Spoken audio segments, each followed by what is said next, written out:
To the US, and there was a testy exchange at the White House this morning that has been leading our bulletins. But aside from that, a deal was done in Washington this morning. A promise from Saudi Arabia to invest up to $1 trillion in the American economy, with the US willing to sell their prized F-35 fighter jets. But some American defence officials have raised concerns about the sale, considered the most advanced fighter jet in the world. Joining us live now, Bradley Bowman, the Senior Director at the Foundation for the Defence of Democracies. Bradley, good to see you this morning. So what's your view on this? Should those jets be sold? Yeah, in my view, there are at least three questions or issues that need to be resolved before the first F-35 arrives in Riyadh. And the first is some questions related to China.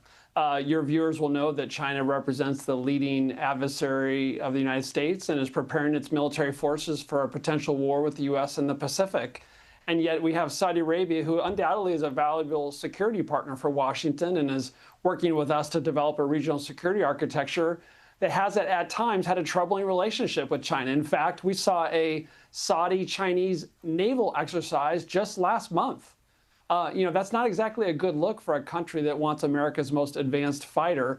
And we have public reporting well documented of cooperation between China and Saudi Arabia on their ballistic missiles. So those are some things that need to be resolved, and we need to be confident that the technology associated with the F-35 would not find its way to China and be used against American forces and the more than 19 other countries that also have the F-35. And there's also issues related to Israel's qualitative military edge, and whether we should transfer our most advanced fighter to Saudi Arabia while it's still refusing to normalize relations with Israel. Well, just on Israel, how would they be feeling about this sale?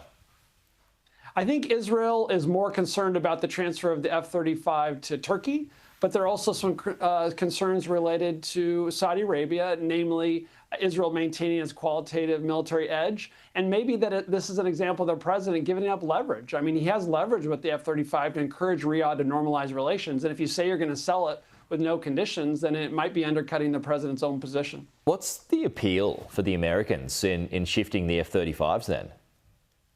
You know, the American interest here, I said they're an important security partner. That's not a vacuous talking point. I mean it. You know, if we have interest in the Middle East, either we defend them ourselves or we work with partners to help defend common interests and counter common adversaries. The Saudis are an important partner.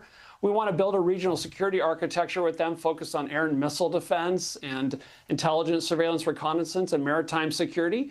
And if they're going to do that, if they're going to work with us in that way, then they need to have the best equipment. And if it's American equipment, all the better, because we can integrate it more effectively together. So there's a national security argument for this if we can trust them with the technology and if we respect U.S. law. QME, it's not an option. It's the U.S. law, and it's been the law for decades. So if we're going to transfer our best fighter, we have to make sure that Israel maintains its relative military advantage. And that's codified in the law, that idea of it being a relative comparison.